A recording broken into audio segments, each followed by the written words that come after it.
বন্ধুরা একসাথে থাকলে কি ছ্যাপলামিটা করি তোমরা ভাবতেও পারবে না। এই ভিডিওটা কিন্তু একদম স্কিপ করো না, পুরোটা দেখলেই বুঝতে পারবে। হাই, আমি শুভ্রা। আমি একটা নতুন ব্লগ নিয়ে হাজির। তোমরা কেমন আছো? আশা করি তোমরা খুব ভালো আছো, আর আমিও খুব ভালো আছি।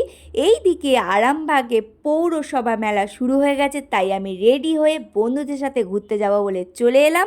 মেলাতে এসেই দেখলাম প্রোগ্রাম শুরু হয়ে গেছে। মুনমুনের যেহেতু বেবি হয়েছে, সেহেতু সচরাচর তো আর বেরোতে পারবে না, তাই আমরা বিকেল 4টের সময় মেলা ঘুরতে এসেছিলাম।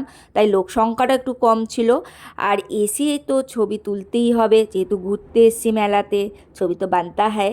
এইদিকে মুনমুনে ভিডিও শ্যুট করে দিচ্ছিলাম, আর এইদিকে দেখো পাগলামি আমাদের শুরু হয়ে গেছে, আর তোমরা দেখতে থাকো। আচ্ছা, মেয়েটা কি রাগ করে কেউ কি বলবে ওর একটা 10 বছরের বাচ্চা মেয়েটার একটা পাত্র খুঁজতে হবে। না পাত্র না, বয়ফ্রেন্ড খুঁজবো। এটা মুখটা দেখা না, ছেলেটা পছন্দ করবে বল। এই যে কিছু মেয়েটাকে দেখে পোজ দে, বলো না।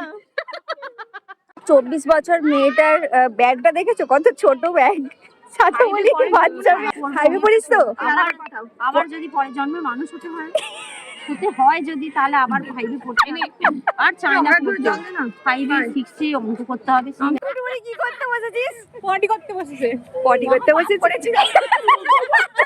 পাগলামি কিন্তু এখনো শেষ হয়নি, দ্বিতীয় পর্বের জন্য ওয়েট করো।